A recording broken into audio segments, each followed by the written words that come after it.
आदाब, में हूं मुमताज आलम रिजवी। जी हां, कर्नाटक में जिस तरीके से भाजपा की बुरी हार हुई है, भाजपा के अंदर हाहाकार मचा हुआ है। एक के बाद एक, एक के बाद एक के बाद एक नई बातें सामने आ रही हैं। यही नहीं, सबकी नजरें कर्नाटक पर टिकी हुई हैं कि कैसे 224 सीटों में से 64 सीटों पर सिमट गई भाजपा और पूरा साउथ साफ हो गया। लेकिन अगर उत्तर प्रदेश में देखेंगे, जहां पे कहा जा रहा है कि योगी जी की प्रचंड जीत हो गई, लेकिन अगर आप जरा गहराई में जाएंगे तो बहुत सारी तस्वीरें ऐसी आएंगी जिससे बीजेपी की पोल खुल जाएगी। आपको लगेगा कि नहीं, यह तो ऐसी कोई भारी जीत नहीं है। जी हां, आप सुन रहे होंगे कि 17 मेयर में से 17 सीटें जीत गई, लेकिन सवाल यह नहीं है कि 17 की 17 मेयर सीटें भाजपा ने जीत ली हैं। सवाल यह है कि जो नया दांव खेला था, क्या उसमें कामयाबी मिली? आप सोच रहे होंगे कि नया दांव कौन सा था। जी हां, नया दांव था मुस्लिम दांव। जी हां, एक तरफ कर्नाटक में भाजपा ने यह ऐलान किया कि जो पसमानदा मुसलमानों को 4% रिजर्वेशन दिया जा रहा है उसको खत्म करेंगे। बार बार अमित शाह ये बात कहते रहे कर्नाटक में। और दूसरी तरफ उत्तर प्रदेश जब आप आइए तो योगी यहां मुस्लिम दांव खेल रहे थे। जी हां, उन्होंने 395 मुस्लिम उम्मीदवारों को, मुस्लिम लोगों को उम्मीदवार बनाया ताकि मुसलमान जो है, ओबीसी मुसलमान, वो इनकी तरफ आ जाए। दरअसल इसमें योगी की कोई गलती नहीं है। जब यहां अधिवेशन हुआ था दिल्ली में और पीएम वहां मौजूद थे, तो पीएम ने यह कहा था कि ओबीसी मुसलमानों को अपने साथ जोड़िए, उनको अपनी तरफ कीजिए। और यही वजह है कि योगी ने जो ओबीसी मुस्लिम है उनको जोड़ने के लिए मुस्लिम दांव खेला था, मुस्लिम कार्ड आप कह लीजिए खेला था। अच्छा, यह चीज सिर्फ निकाय चुनाव तक नहीं थी। स्वार सीट पर अगर आप जाके देखेंगे, जहां से बीजेपी जीती है, तो वहां अपना दल के साथ जो इत्तेहाद था, तो अपना दल के जरिए से एक मुस्लिम उम्मीदवार को वहां मैदान में उतारा, वहां भी मुस्लिम कार्ड। लेकिन हुआ क्या? क्या मुसलमान बीजेपी के साथ जुड़ पाया? क्या मुसलमानों ने बीजेपी को वोट दिया?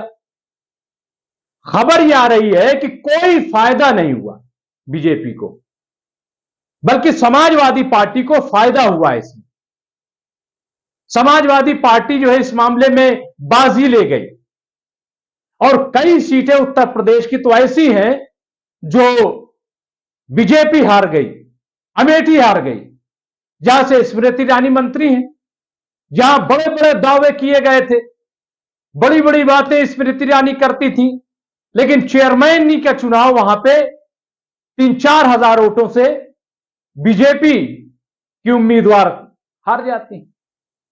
और इसी तरीके की सीटें ब्रिजभूषण जो है वो अपनी सीट नहीं बचा पाते, और वहां और कई मंत्री हैं जो अपनी सीटों को उत्तर प्रदेश में नहीं बचा पाए। तो ये बड़ी हार है। अब खींचातानी मची।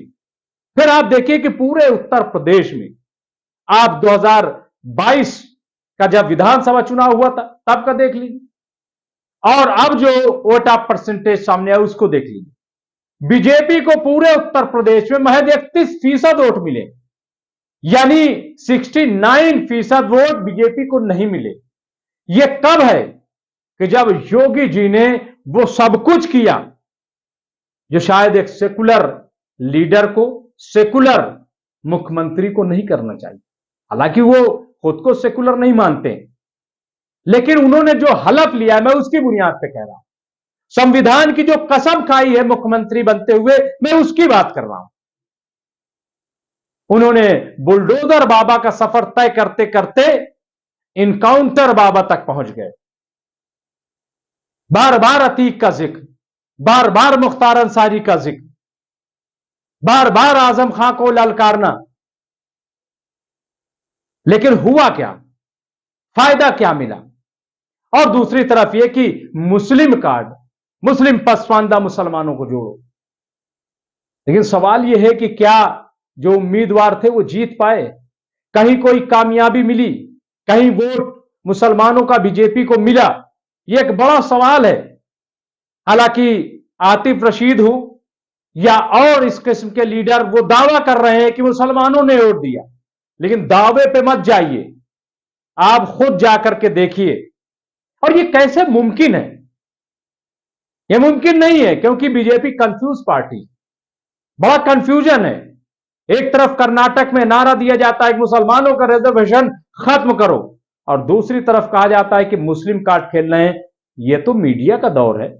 अगर अमित शाह कर्नाटक में अपने भाषण में मुसलमानों के खिलाफ बोल रहे हैं और कह रहे हैं कि मुसलमानों का रिजर्वेशन खत्म करेंगे, तो यूपी में बैठा आदमी क्या उस भाषण को सुन नहीं रहा है? और दूसरी तरफ अगर यहां उत्तर प्रदेश में यह कहा जा रहा है कि मुस्लिम कार्ड भाजपा खेल रही है, तो क्या यह खबर कर्नाटक के लोगों तक नहीं पहुंच रही? ये दो तरह की बातें जो हैं, और इसीलिए शायद अब खबर यह आ रही है कि अमित शाह और योगी आदित्यनाथ आमने सामने आ गए। दोनों में टकराव फिर बढ़ता चला गया। टकराव पहले भी था, यह नया नहीं है। यूपी पर किसका ज्यादा गलबा रहेगा?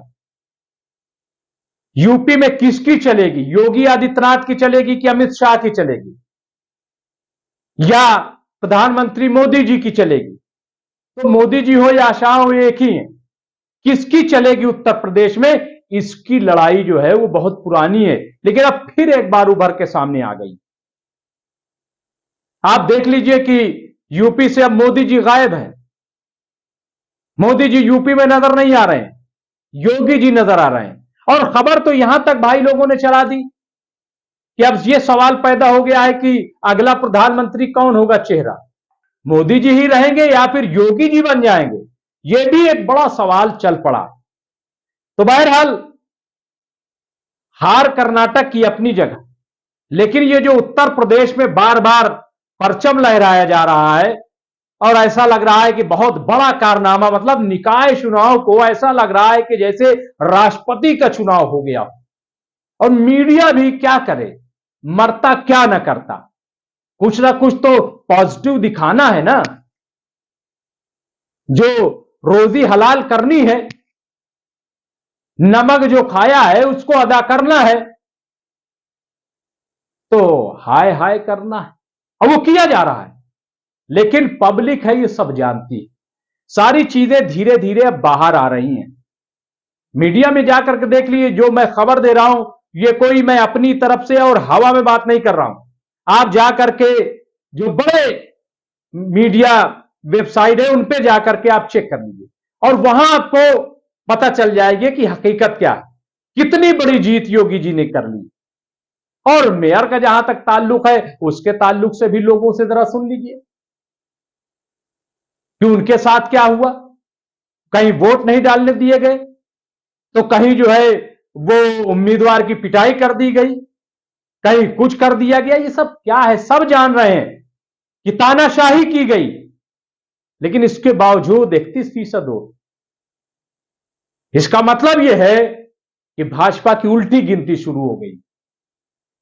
जहां पे भगवान श्री राम का नाम लेकर के वोट मांगा जा रहा है, वहां पर भी लोग अब खुश नहीं है। इससे साफ जाहिर हो गया, साफ पता चलता है कि बीजेपी की उल्टी गिनती शुरू हो गई है, क्योंकि सबको लग रहा है कि ये असल मुद्दों से लोगों को भटका रहे हैं।